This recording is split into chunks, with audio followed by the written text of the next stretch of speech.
Au sud de Paris, sur un plateau qui sentait encore le blé et la betterave il y a plus de 70 ans, des grues immenses dessinent aujourd'hui la silhouette de l'une des plus grandes ambitions scientifiques d'Europe, un territoire où l'État français a déjà englouti plus de 4,5 milliards d'euros pour transformer d'anciens champs en cerveau collectif de toute la nation. Paris-Saclay promet de réunir sur 7 km de long les meilleures écoles, les laboratoires les plus pointus et les industriels les plus puissants du pays, le tout relié par un métro automatique encore en construction et par un réseau de chaleur puisé au plus profond de la Terre.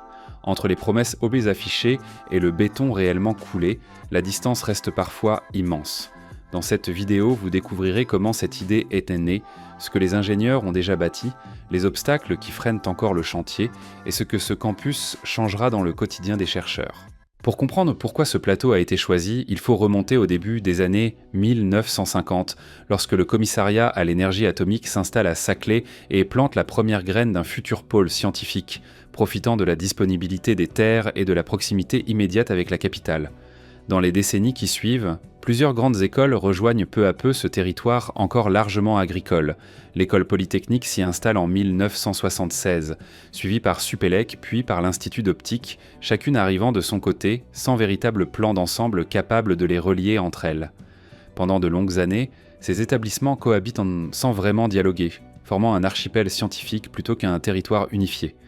L'idée d'un véritable projet global commence à prendre forme au tournant des années 2000, portée par la conviction que la France perd du terrain face aux grands pôles d'innovation mondiaux, qu'il s'agisse de la Silicon Valley américaine ou des nouveaux clusters asiatiques en pleine expansion.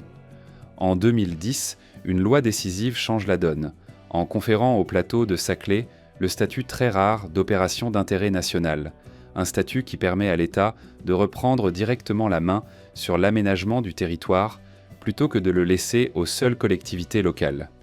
Un établissement public est alors créé pour piloter cette transformation, chargé de coordonner urbanistes, universités, entreprises et collectivités autour d'un même objectif commun.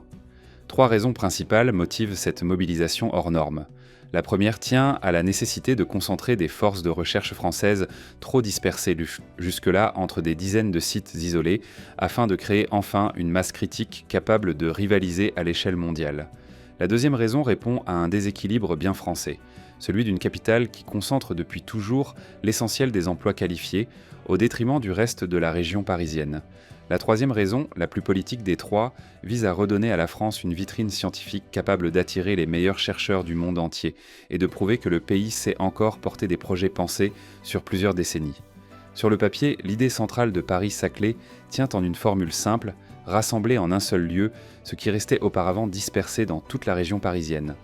Concrètement, le projet fonctionne un peu comme un aimant urbain, chaque nouvelle école et chaque nouveau laboratoire venant renforcer l'attraction du site et justifier l'arrivée du suivant, créant ainsi un effet boule de neige plutôt qu'une simple addition de bâtiments isolés. À l'origine, les premiers plans du campus urbain visaient à l'accueil, à terme, d'environ 30 000 étudiants, 20 000 enseignants-chercheurs et plus de 23 000 salariés sur ce même territoire, une ambition qui continue aujourd'hui de guider chaque nouveau programme lancé sur le plateau. L'ensemble du campus urbain s'étire sur environ 7 km de long et 1 km de large, une bande de terrain pensée pour mélanger amphithéâtre, centre de recherche, bureaux d'entreprise et logements, plutôt que de séparer strictement ses fonctions comme le font la plupart des campus traditionnels. Aujourd'hui, ce territoire concentre déjà à lui seul près d'un 1/6 de toute la recherche publique et privée française, un chiffre qui donne une idée assez nette de la densité scientifique atteinte sur un espace finalement assez restreint.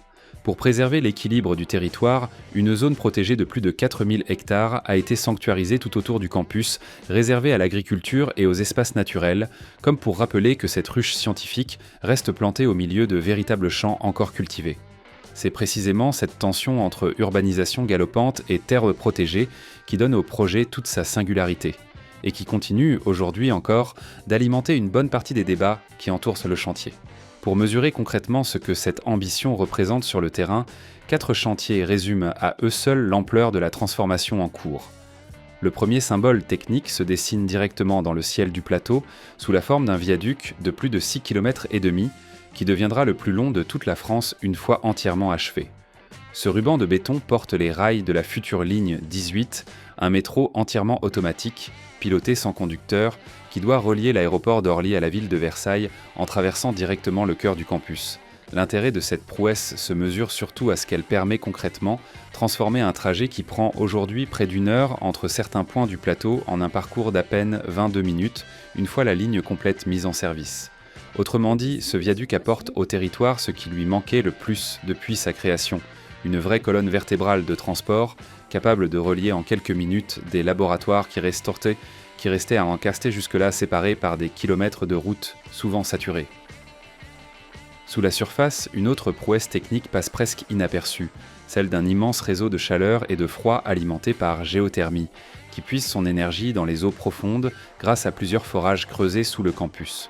Ce système fonctionne comme un gigantesque chauffage central à l'échelle d'un territoire entier, distribuant chaleur en hiver et fraîcheur en été à travers un réseau de canalisation enterré qui dessert progressivement chacun des nouveaux quartiers du plateau.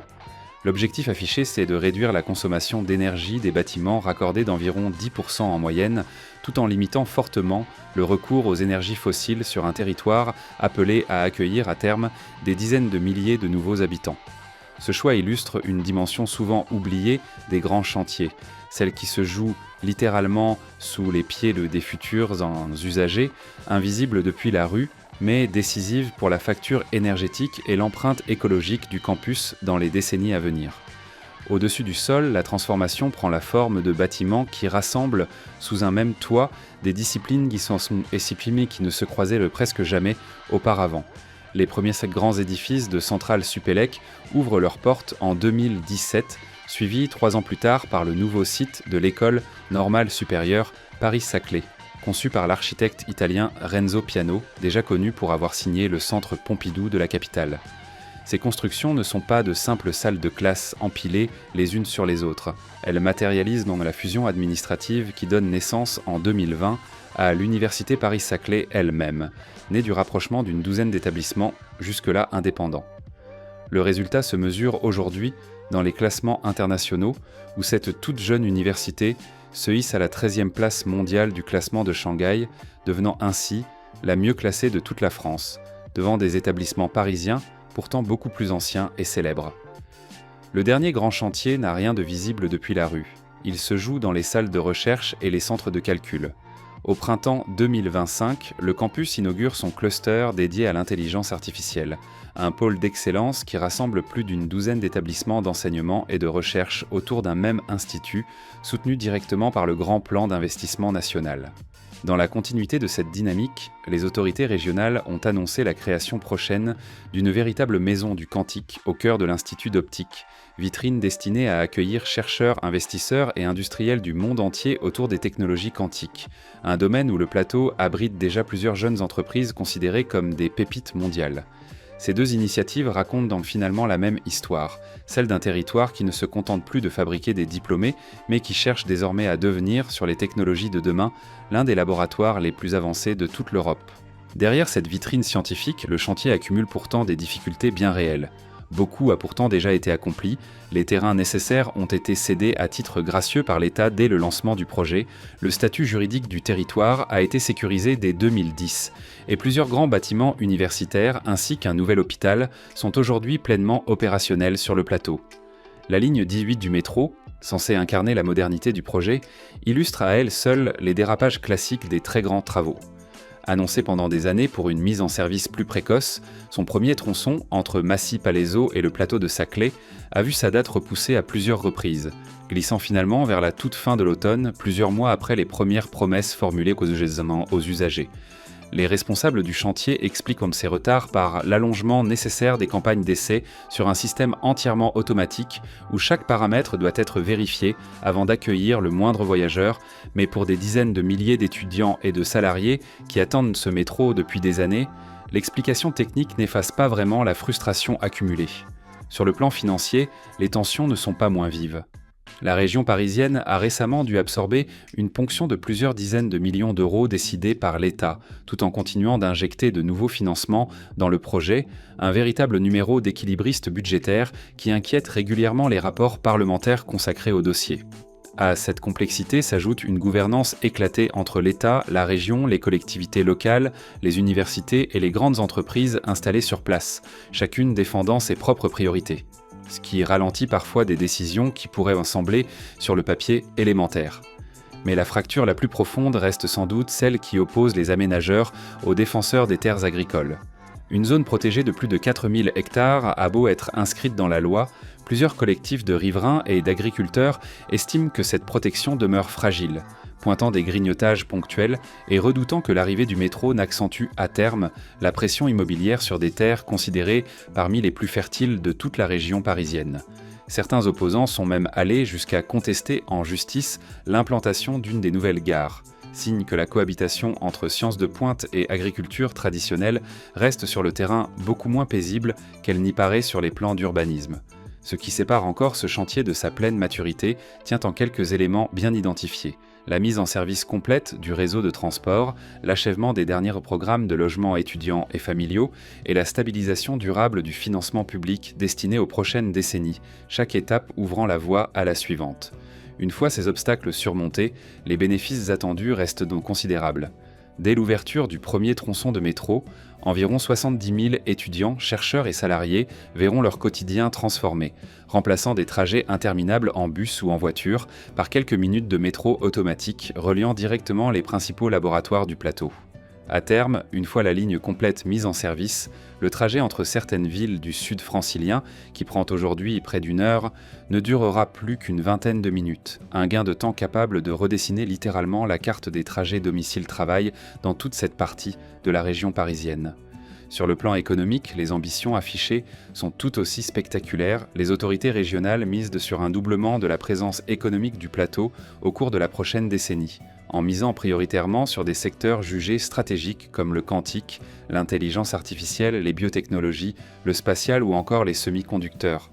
Au-delà des chiffres, c'est aussi l'image internationale de la France qui se joue sur ce plateau, à travers sa capacité à transformer d'anciennes terres agricoles en un pôle scientifique reconnu mondialement, capable d'attirer et de retenir des chercheurs qui auraient tout aussi bien pu choisir Boston, Londres ou la Silicon Valley.